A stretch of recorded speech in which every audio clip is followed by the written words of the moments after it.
Welcome to another Ham Radio Perspectives. I'm Quinn, K8 Queen Sugar. And I am Tom, WA9TDD. Tom, I've really been looking forward to this topic because you and I each have been in the ham business about 50 years, and we have bought and sold a lot of gear, not just transceivers and receivers and transmitters, but all kinds of stuff. In fact, you've sold a lot to me. I've sold some to you. You sold me that clunker Night Kit T150. I'm still angry with you about that. If I had followed the rules in this presentation, I would not have bought that. In any case, people out there today are selling a lot of used gear, trying to, particularly because of rigs like the IC 7300, that has forced people into really wanting something new like that. And gotta have it. And then they've got this old gear, and what do? And everybody wants to know, how do you sell gear really well? So in addition to our experience, I have been over the course of my life a professional communicator. And so I'm going to apply some communication principles here, and we're going to make it happen. If you follow the rules in this presentation, you will sell your used gear, and we will not guarantee the gear or the fact that you'll sell it, because we don't want any legal suits, right? That's the fact. And sorry about that T150. And one of these days I'll tell you about the story of the Drake watt meter. Oh yeah. We'll do that one too. Yeah. I know I sold you one of those. But in any case, let's move ahead. Here we are, 10 keys to selling used ham gear, both safely and successfully. All right. First item on the list, and probably one of the more important, is to check all the gear functions, know what works and what doesn't work. Use the manual to maybe figure out some of the possibilities on your radio. Your buyer may ask questions that you hadn't experienced. Check for the operation of functions that you may not have used or have used rarely, and mention any deficiencies. Check the power line for any flaws. Nobody likes missing insulation. Especially if you take a picture of it and the line looks crummy. Right. Crumbling off the copper. And check any switches that may have some problems. Determine the power output on all bands, and if it's a receiver, are there any dead spots on the dial? If it's an older piece of gear, has the power supply been recapped? Yeah, those are really great things, Tom. And you can use the manuals to determine what to check. The manuals will tell you can do this and this with the rig. And if you go through the manual and say, okay, this works, you run across something that doesn't, either fix it or get ready to put in the ad that it doesn't work in terms of that single function, which may or may not be an important function. Right. So that's number one. Just take the manual out of the plastic bag it came in that you hadn't opened. Yeah, they never opened. No. Oh boy, is that true? Okay, so number two, very important. Describe the condition. You have to describe the condition. Is it like new? Really like new? eBay will not allow you to use the word new in it, even like new, because of what that applies. Is it as is? In other words, this thing may or may not work. Whatever is the difficulty, it's all yours. And if it's somewhere in between, describe it. A lot of people like to use the 1 to 10 scale. And I think it's kind of nice. You say a 7 or a 5 or a 9. You can debate between a 6 or a 7 or an 8 and a 9. But a 10 really means it's perfect. And a 1 means bad. So 1 to 10 scale is not bad. It's best to understate the condition rather than overstate, because you don't want to tell somebody that something is in a particular shape and then they get it and it doesn't look that way. And they're very displeased. And I've had that with selling gear myself, where it seemed like they were not too pleased with what I had to say in my description. So we want to overplease. So understate the condition a little bit. You might say it's a 7 instead of an 8, let's say. List any accessories that are in it, and it could be something too, like filters that come in a particular receiver or transceiver, or the mic comes with it, or who knows what you're selling with it. Original packing. A lot of buyers really like to know that you have the original packing, because it seems to suggest, and often rightly so, that you're the original owner, regardless of whether or not you say you are the original owner. That original packing makes a difference also for the quality of the shipping.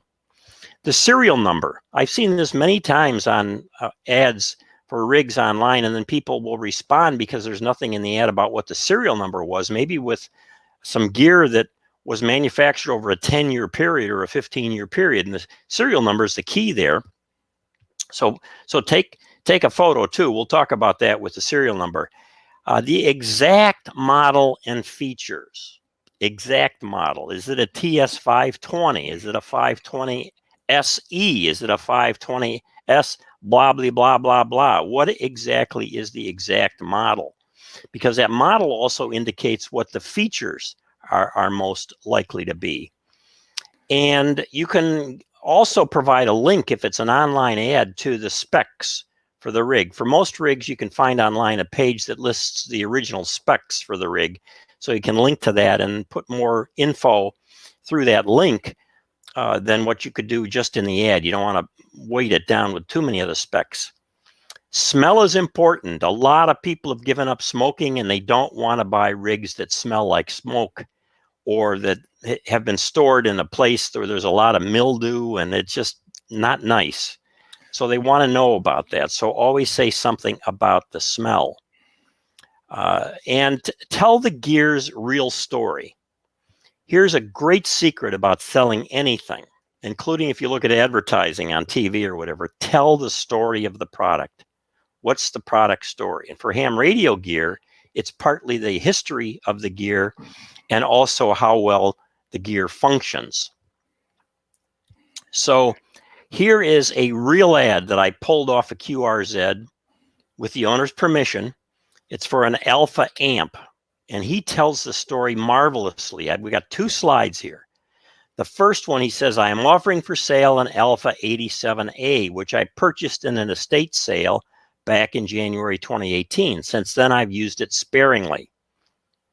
It is in perfect condition. Wow, perfect condition, with a cosmetic value of about a 9. So he offsets that perfect condition. Perfect presumably means operating condition, and then the cosmetic condition about a 9. Why? It has a few wear marks on the case, but they have been touched up with paint, and it matches quite well. Well, if he just had said it was touched up with paint, right away people would say, I'm not so interested, but let me see the photos.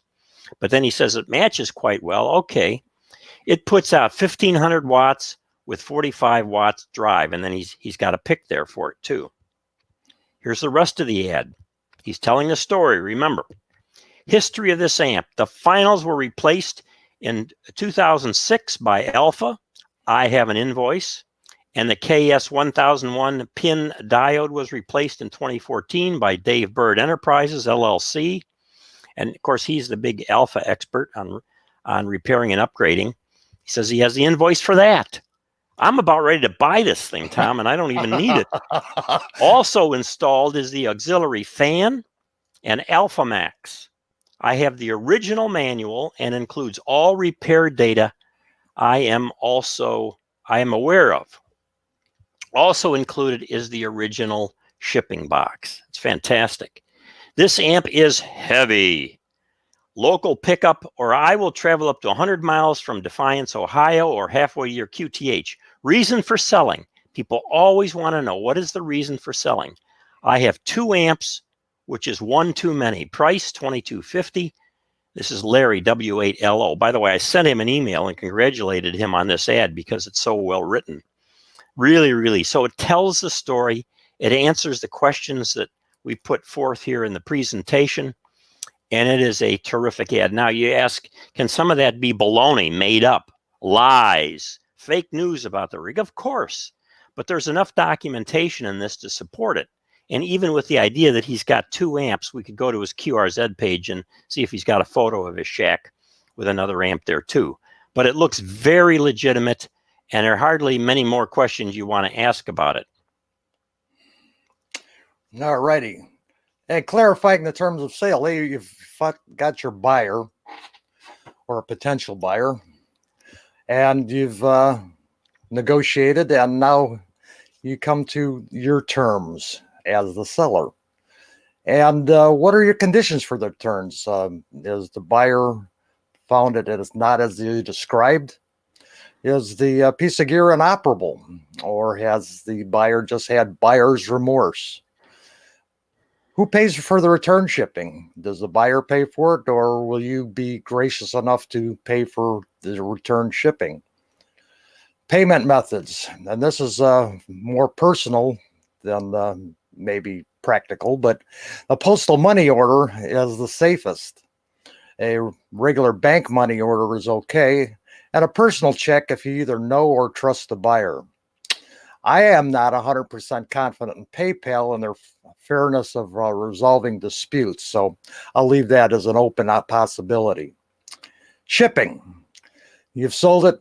Who's going to pay the cost? How's it going to ship? Is it going to ship UPS, USPS, or is it big enough to ship via truck freight? So that's pretty self-explanatory, and a few of the details you need to work out with the buyer.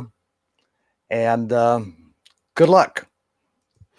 You know, Tom, on these things, we clarify the terms, and some of these are a part of the negotiation process too. So I bought an amplifier not that long ago, about a 2-year-old amp from somebody in another state. And I didn't know if it was going to be shipped or what we were going to do or whatever. And so I thought, maybe I could have somebody run by there and pick it up. In fact, it was in the state of your second home. So I ran it by you. Could you possibly pick this up? Because big, heavy amp, it's easier to have somebody pick it up. And so that's a benefit to me as the buyer to be able to say to the seller, I'm going to have it picked up. You don't have to ship it. You don't have to worry about lifting that sucker up. But the terms are so important. I got into a real problem a couple of years ago where I had a quote unquote like new tuner.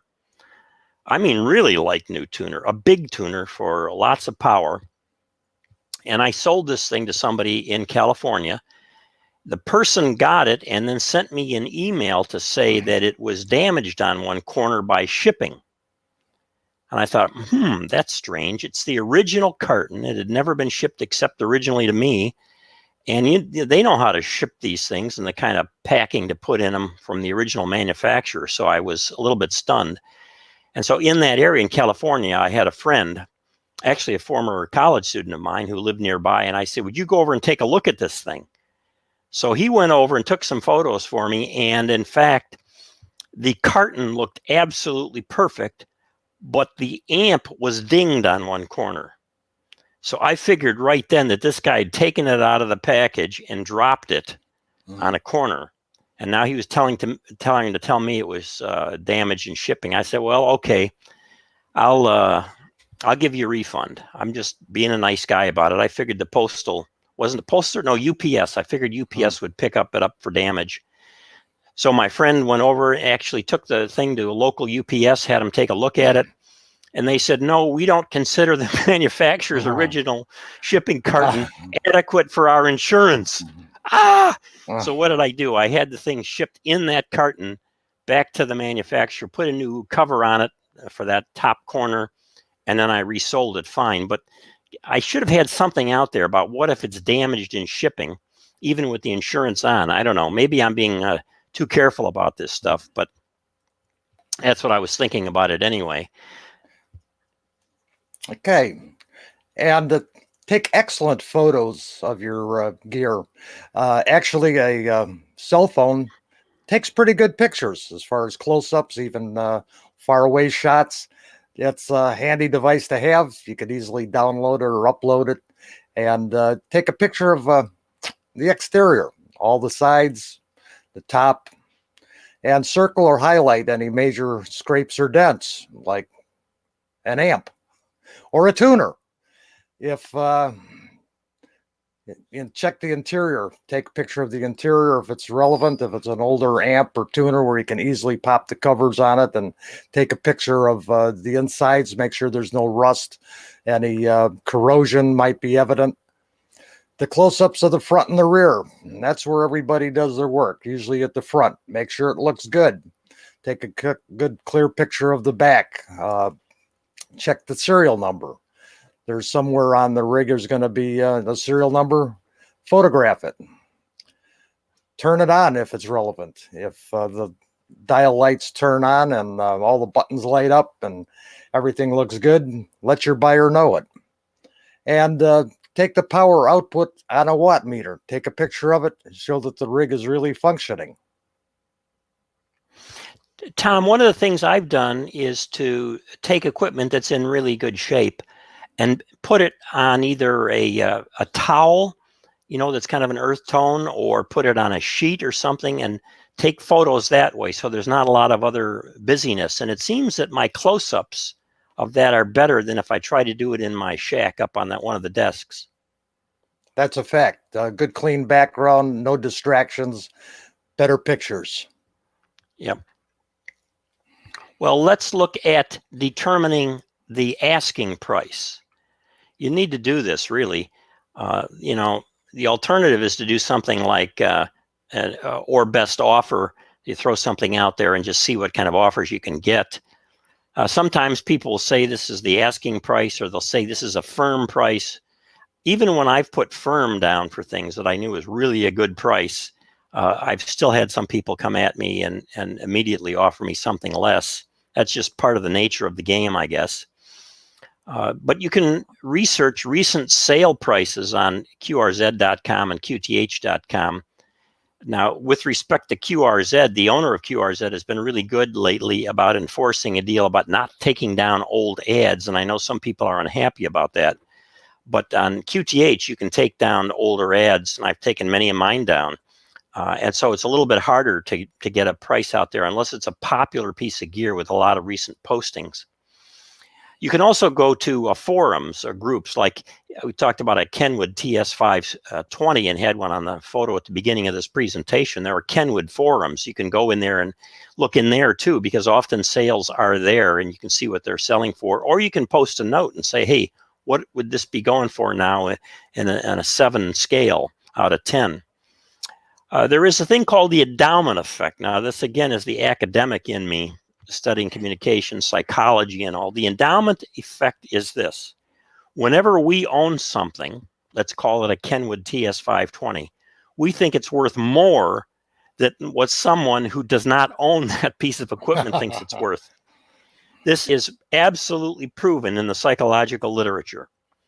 And I've had battles with friends who are trying to sell things like cars, and they want to ask some ridiculous amount of money. I say, go on to Kelly or something, look up the price. They don't want to. They say, well, this is what it's worth to me. I say, okay, good luck with that.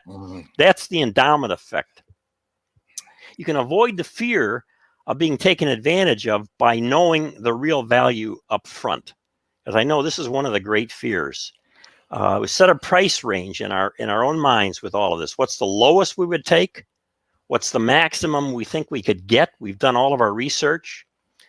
And then if we set the price too low, it seems to buyers like there might be a problem with the rig. We're trying to dump it. If we set the price too high, it makes it look like we're trying to take advantage of other people, or we simply don't know what the gear is really worth. We're kind of clueless. And if we're clueless about the price, we're probably clueless about other things with the equipment as well. If you're uncertain about a price, really, really uncertain, and you can't figure out anything, you might put it on eBay. It's difficult for a lot of people. They don't like eBay. I've probably sold 120, 130 pieces of gear of one kind or another, some of it just accessories on eBay. And it usually in the case where I just don't know what to do with the price. And something I've had for a while, and there are not many of them out there, and I say, well, and I've always been pleased in the end with the price I've gotten. As long as photos are good, I've described it well, and so on. So determine the asking price. All righty, and prepare to negotiate. This is a bit of a recap of the first 5 points we had mentioned, and list all possible accessories. As Quinn said, the mic, any possible filters, and power supply. What goes along with the piece of equipment that you're trying to sell? Yeah, there you go, Tom. So it may be even something like a watt meter that you used with it. One caution on this is often accessories will sell for more if you sell them separately. Right. But if it's a unit that you really want to move and you can add some accessories to it, it might do the job. And shipping cost. This goes back to our previous statement on terms of sale. Who pays for the shipping, one way or the other? And how is it going to ship? Is it going to be a pickup? Is it going to be UPS? Is it going to be postal service? Is it going to be a less than truckload truck line if you're selling something like an old Gates AM transmitter? You know, Tom, on this one, I have noticed that there are buyers and sellers out there who prefer particular shippers. And when I've been selling gear and I would put, how I intend to ship it, I've had people want to buy it, but not if I ship it. And I don't want to say which company that tends to have more damaged shipments than others. But that is an issue. Ensure that the buyer is familiar with the gear. Why? Man, if it's somebody who's not familiar with the gear and they're going to buy it, they're probably going to have trouble.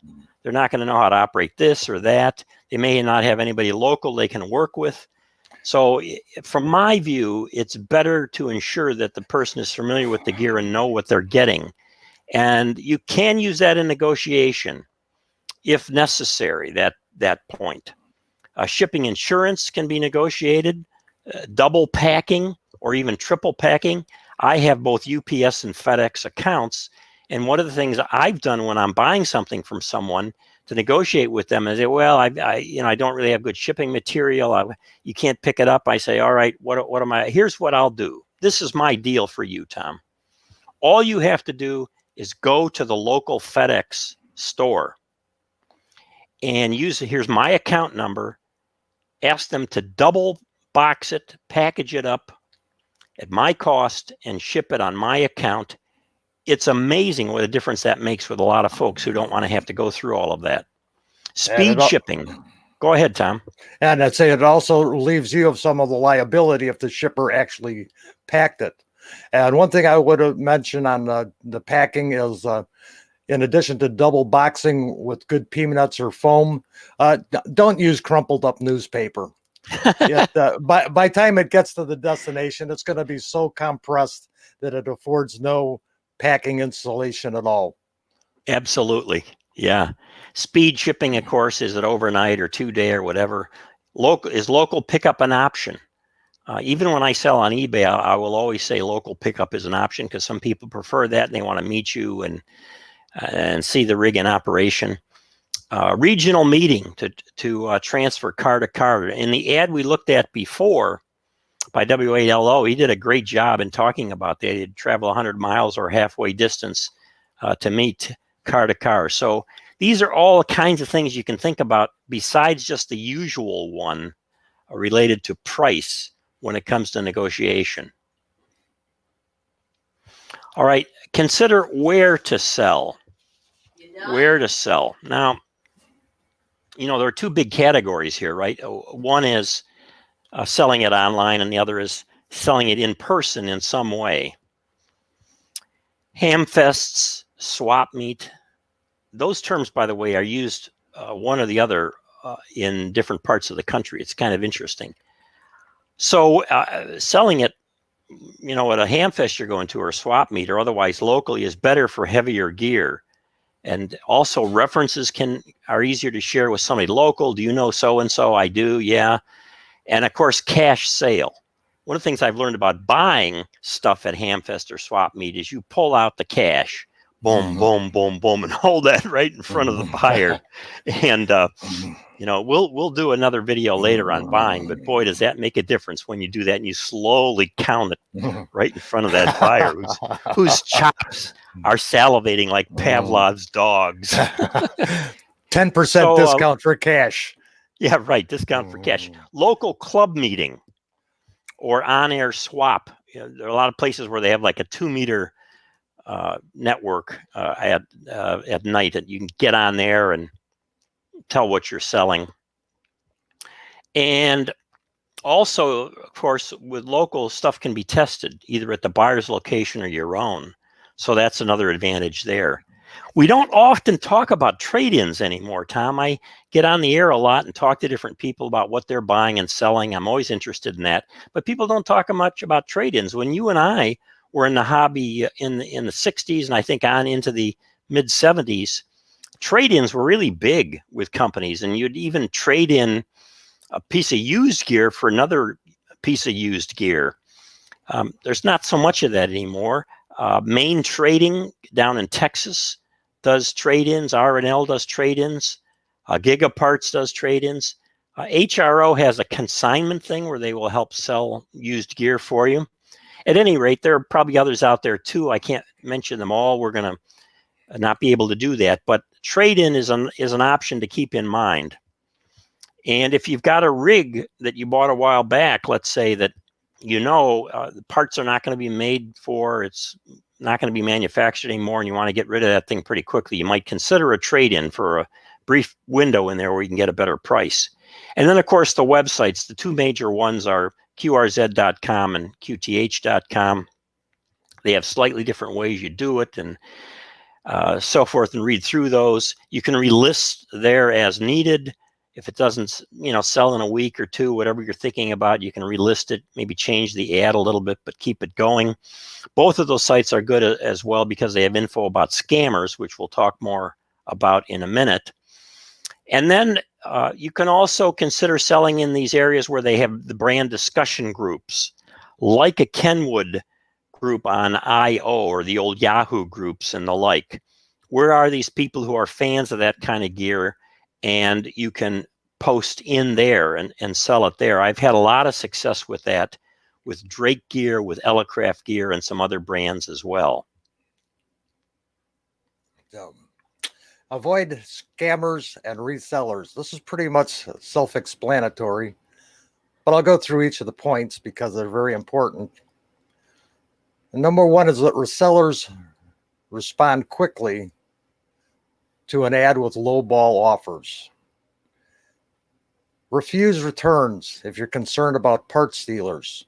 Make a protective seal that would indicate tampering, like painting the screw heads in some non-visible places, or make some kind of seal that would discourage tampering. And if it was tampered with, if you returned had the piece of equipment returned to you, you would know it was tampered with. Read QRZ and QTH.com warnings about avoiding straight out scammers, including recently used call signs and email addresses. And in addition to that, if you just typed your potential buyer's call sign into Google or something, you may bring up a link that addresses that person's buying habits that may not be listed on either QRZ or QTH. Check out the buyer's contact info. If it's via email, check out the ISP. Make sure that it's something legitimate. Look for the phone number and address. Check the alleged call sign in the ULS database of the FCC. And ask for references, if suspicious, from other sellers. I have no trouble with somebody asking me for a reference, and I can give them some other hams and say, here are their QRZ pages, so their email is right there. Go ahead and fire them a note. For expensive items, that's not a bad idea, really, to do that. So these are good.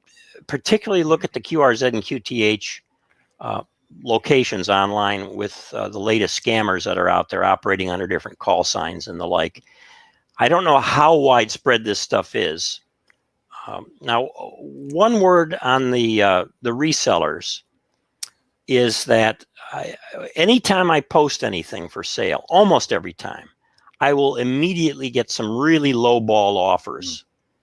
And I can tell you, there are some people out there, it's not a large number of people, all they do is try to get something cheap right away, and then they turn around and resell it.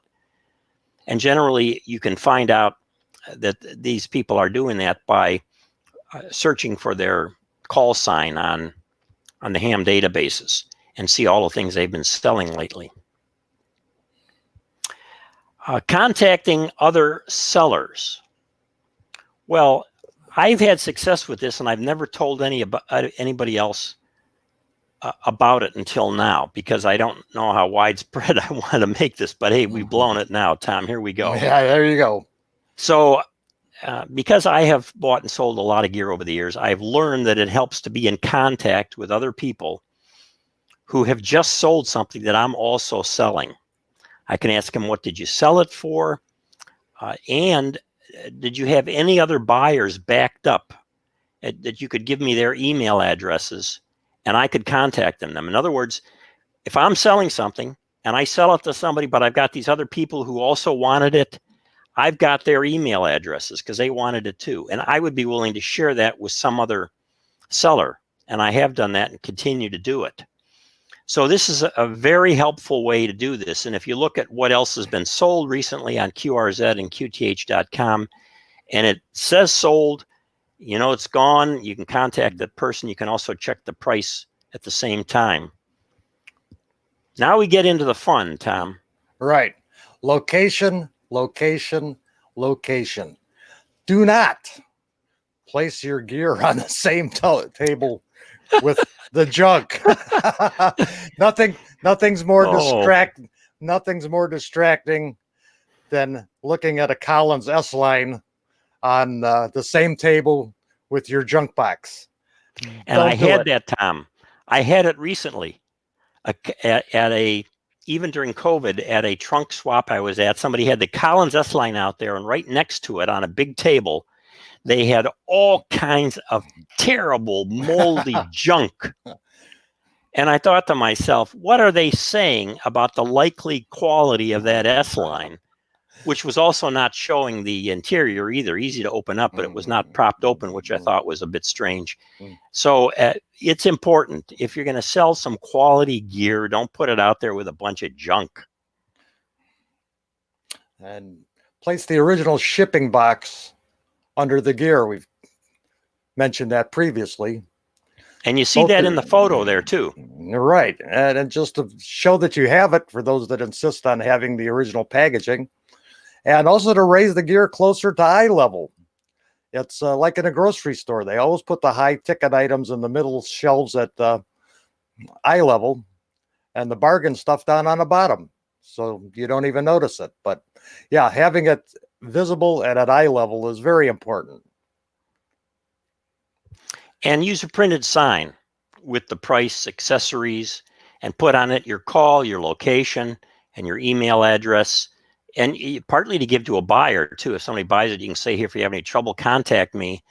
But to write something out that just looks junk, you can't even read it. The buyer wonders if you're literate. Don't do that. Print out a nice little sign. Keep the junk off the table. Put that little sign right there with the rig. And never, ever, ever fail to put the price out on the gear. This is a crazy thing. And I saw it again at the swap meet I was at just recently. Lots of gear there with no price. So yeah, well, what are you asking for this? Well, you shouldn't have to ask that. And who knows if he's saying the same thing, or she is, to the next person coming by, saying to me, based on the fact that I have nice Land's End sweatshirt on or something. You don't want to get into that. Get the price out there. Okay. More Hamfest tips. If the swap meets has a gear testing spot on site, accompany the potential buyer to the site to demonstrate the rig. And I wish at the Hamfest and swap meets, they would have more potential sites for testing. If somebody wanted to make a couple of bucks at a Hamfest, if they brought along a power supply and a dummy load and charged $5 a test, they might come home with more than some junk. A couple of bucks in your pocket, then it pays for your pulled pork sandwich. Yeah. And again, ask the buyer about the gear to ensure that they know what they are buying. There are people that come, they're new hams often, they're looking for something. Help them out. This is a hobby. It's a fraternity. It's a community of people. We need to help each other out. I had a terrible circumstance on this selling, Tom, where somebody that I know, her husband passed away, and then her son-in-law brought his equipment to a Hamfest, and I happened to be out there walking around, and I came up to this and I saw that they were selling some stuff and talked to them about it. Oh, we just sold such and such. I said, oh, what'd you just sell? And they said it was an amplifier, and told me the kind and the number and all. I said, what'd you get for it? And they told me. I thought, man, somebody just ripped them off because they didn't know what it was worth. Right. That disturbed the daylights out of me. We should be better than that as a fraternity here. Dress like someone who cares about your equipment, gang. Really. Okay. Right. If you don't treat yourself halfway decently, I'm not talking about dressing up, but if you look like a bum and you got a table out there with a bunch of junk on it, and you got a car that's all scratched up, and you're wearing a hat that's off to the side, and you got a stogie that you've had in your mouth for 12 years and chewing it, and you've never smoked it, but you keep chewing it and spitting right next to the equipment on the ground, not good. You are the salesman. Look like the salesman. Maintain attention with the buyer, the eye contact, potential buyer. You'll have friends that'll come by. Hey, Joe, how you doing there, buddy? Good to see you. Just as you got a hot buyer. Right. Maintain the contact with the buyer. That's your thing. You can always talk to Joe later or tell Joe to get lost. And last but not least, good luck. Good luck. Yeah. So another Ham Radio Perspectives. We really appreciate you watching these. We're trying to serve the hobby, looking at ham radio in terms of the culture of ham radio, not just in terms of the technology, but how we go about what we're doing, and also the history, as well as the technology. So that's Ham Radio Perspectives. Please subscribe. I'll put a little subscribe thing down here. If you're viewing this on YouTube, you can subscribe right there, or go to YouTube if you're viewing it somewhere else, and then hit the subscribe button for us to help us out. And then with comments, we'll keep doing this if people tell us it's worthwhile, because that's the whole thing. Is it's a fraternity, and we're trying to serve other people. So our credits this time around include Ken Wood on audio, Buck Master on quality control, Anti-Switch, on sponsorships, that's bad, Shorty Skip, the diversity director. We're into diversity so deeply that we even consider short people. Linear Amp Hospitality. I think you came up with that crazy one, Tom. Yeah, I think so. I'll blame you for it. And Hal E. Kraft, who's been running the board. And again, your hosts are me, Quinn, K8QS. And Tom, WA9TDD 73. And thanks for watching. And stay in touch. Give us some comments. Thanks, everybody. We're having fun.